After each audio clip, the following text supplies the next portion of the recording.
వీటిని చాలా జాగ్రత్త నేను చేయాలి, నేను జాగ్రత్త చేస్తాను. ఎంత మంచి ఆలోచన అండి. ఇదంతా జాగ్రత్త చెయ్యాలి, అంతే కదండి. ఎన్నో ప్రసంగాలు మనం చెప్పాం.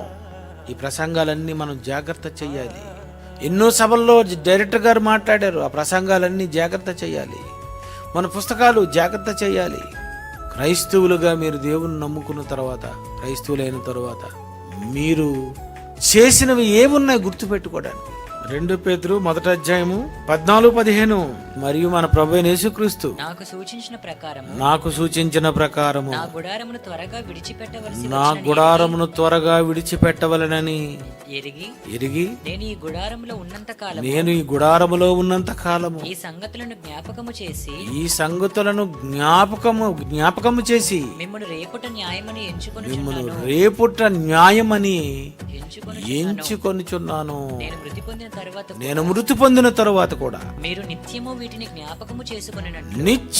వీటిని జ్ఞాపకం చేసుకోవాలి. పేతురు పత్రిక మర్చిపోకూడదు. నేను చచ్చిపోయిన తర్వాత కూడా మీ జ్ఞాపకాల్లో ఉండిపోవాలి. అదే పేతురు పత్రిక జ్ఞాపకానికి గుర్తు. ఇది జాగ్రత్త చేతును. ఇది నేను ఎక్కడికి చేర్చాలో, ఎవరు దగ్గరకు పంపిస్తే అది ముద్రణ యంత్రం దగ్గరికి చేరిపోతుందో రాసినటువంటి ఈ పత్రికలు, వీటిని చాలా జాగ్రత్త నేను చేయాలి. ఎందుకంటే మీ అందరికీ క్రొత్త నిబంధన మత్తయి సువార్త నుండి ప్రకటన గ్రంథం వరకు ఈ పుస్తకాలన్నీ మీరు చదువుకోవాలి, మీరు చూడాలి. నేను జాగ్రత్త చేస్తాను. పేతురు గారు ఎంత మంచి ఆలోచన అండి. ఇదంతా జాగ్రత్త చెయ్యాలి, అంతే కదండి. ఎన్నో ప్రసంగాలు మనం చెప్పాం. ఈ ప్రసంగాలన్నీ మనం జాగ్రత్త చెయ్యాలి. ఎన్నో సభల్లో డైరెక్టర్ గారు మాట్లాడారు. ఆ ప్రసంగాలన్నీ జాగ్రత్త చెయ్యాలి. మన పుస్తకాలు జాగ్రత్త చేయాలి.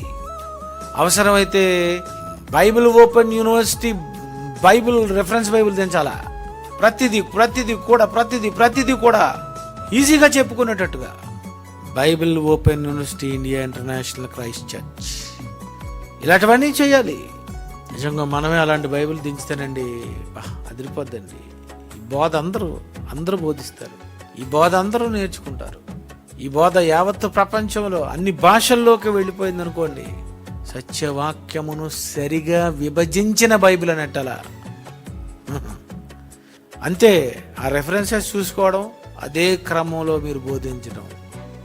జ్ఞాపకానికి గుర్తు. ఏది జ్ఞాపకానికి గుర్తు? చేశారు అపోస్తలుల కార్యాలు, నువ్వు చేయాలి ఆ దేవుని కార్యాలు.